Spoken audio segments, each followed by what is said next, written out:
जागतिक महिला दिनानिमित्त समाजातील उल्लेखनीय कार्य करणाऱ्या महिलांचा सन्मान करण्याच्या उपक्रमांतर्गत कमल पिल्ले बहुउद्देशीय चॅरिटेबल ट्रस्ट महाराष्ट्र राज्य यांच्या वतीनं ग्रामपंचायत सदस्य मोरेवाडीच्या सौ सिद्धी गणेश कारंडे यांचा सत्कार करण्यात आला। समाजकारण आणि विविध सामाजिक उपक्रमांमधील त्यांच्या कार्याची दखल घेत ट्रस्टतर्फे त्यांना सन्मानित करण्यात आलं। यावेळी उपस्थित मान्यवरांनी त्यांच्या कार्याचं कौतुक करत पुढील वाटचालीसाठी शुभेच्छा दिल्या। या गौरवाबद्दल सिद्धी कारंडे यांचे सर्व स्तरातून अभिनंदन करण्यात येत आहे। हॅलो, नमस्कार। मी सिद्धी कारंडे, ग्रामपंचायत मोरेवाडी सदस्य।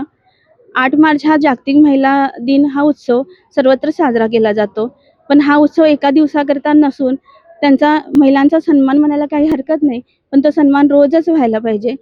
कारण आज आपण बघतो की महिला पुरुषांच्या बरोबरीने खांद्याला खांदा लावून काम करत असतात, सर्व क्षेत्रात पुढे असतात, पण हे सगळं करत असताना घर आणि क्षेत्र सांभाळत त्यांना जी तारेवरची कसरत होत असते ते न डगमगता ते सर्व करत असतात।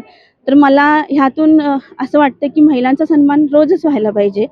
आणि आजच्या महिलांना मी सांगू इच्छिते की त्यांना त्यांच्या कलागुणांना वाव द्या, ते दाबून न ठेवता त्यांना वाव देऊन तुम्ही तुमची एक स्वतःची ओळख निर्माण करा। कारण एक नारी सक्षम झाली तर समाज सक्षम व्हायला वेळ नाही लागणार।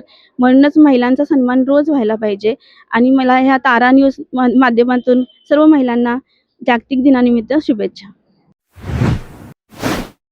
बाळ, फ्रीजमधून श्रीखंड काढ ना। आम्ही पूर्वी घरीच बनवायचो श्रीखंड, त्याची चवच वेगळी होती। आता काय सगळं रेडीमेड। आजी, हे श्रीखंड खाऊन बघ।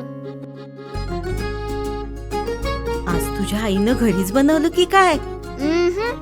हे आहे गोकुळचं श्रीखंड। अगदी जिभेवर रेंगाळणार। जिभेवरच नाही तर मनावरही रेंगाळणार। गोकुळ श्रीखंड, मनावर रेंगाळणार।